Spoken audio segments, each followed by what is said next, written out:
राधे राधे दोस्तों। जन्माष्टमी भगवान विष्णु के 8वें अवतार कृष्ण के जन्म का जश्न है, जो हिंदू धर्म का महत्वपूर्ण त्यौहार है और जो द्वापर युग में भाद्रपद मास के कृष्ण पक्ष की अष्टमी और रोहिणी नक्षत्र के संयोग में मध्य रात्रि के समय हुआ था। कृष्ण के जन्म को बुराई पर अच्छाई की जीत के रूप में देखा जाता है, क्योंकि उनका जन्म कंस जैसे अत्याचारी राजा को हराने के लिए हुआ था। धार्मिक मान्यताओं के अनुसार जो भक्त कृष्ण जन्माष्टमी का विधि पूर्वक उपवास रखते हैं, मंदिरों में जाते हैं, भजन गाते हैं, कृष्ण लीलाओं का पाठ करते हैं, कृष्ण जन्म की कथा सुनते या सुनाते हैं और लड्डू गोपाल का पूजन करते हैं, उन पर प्रभु की विशेष कृपा होती है। तो चलिए जानते हैं प्रभु श्री कृष्ण की जन्म कथा के बारे में। द्वापर युग में भोजवंशी राजा उग्रसेन मथुरा में राज्य करता था। उसके आतताई पुत्र कंस ने उसे गद्दी से उतार दिया और स्वयं मथुरा का राजा बन बैठा। कंस की एक बहन देवकी थी, जिसका विवाह वासुदेव नामक यदुवंशी सरदार से हुआ था। एक समय कंस अपनी बहन देवकी को उसकी ससुराल पहुंचाने जा रहा था। रास्ते में आकाशवाणी हुई, हे कंस, जिस देवकी को तू बड़े प्रेम से ले जा रहा है, उसी में तेरा काल बसता है। इसी के गर्भ से उत्पन्न 8वां बालक तेरा वध करेगा। यह सुनकर कंस वासुदेव को मारने के लिए उद्यत हुआ।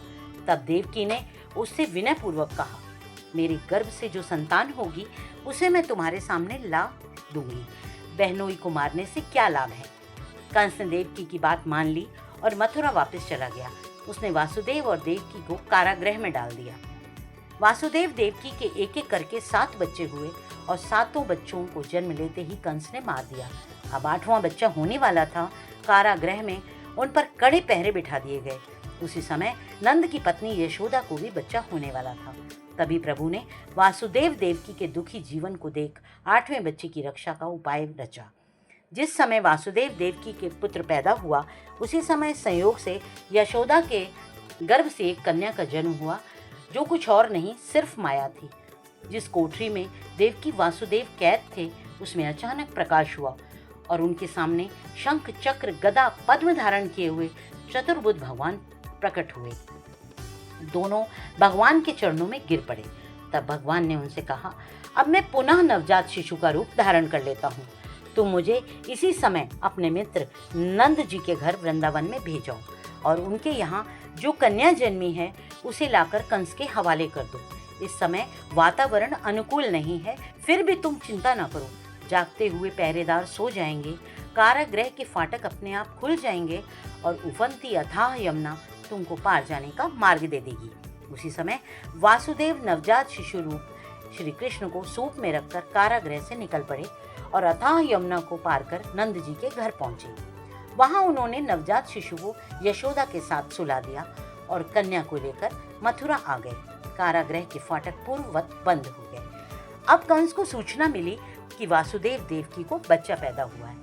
उसने बंदी गृह में जाकर देवकी के हाथ से नवजात कन्या को छीनकर पृथ्वी पर पटक देना चाहा, परंतु वह कन्या आकाश में उड़ गई और वहां से कहा, अरे मूर्ख, मुझे मारने से क्या होगा। तुझे मारने वाला तो वृंदावन में जा पहुंचा है। वह जल्द ही तुझे तेरे पापों का दंड देगा। इसके बाद श्री कृष्ण यशोदा और नंद बाबा के घर गोकुल में 14 वर्ष तक रहे। उसके बाद मथुरा में आकर उन्होंने कंस वध किया। तो दोस्तों, ये है कृष्ण जन्म की कथा। इसी के साथ आपको श्री कृष्ण जन्म की हार्दिक शुभकामनाएं। वीडियो देखने के लिए धन्यवाद। राधे राधे।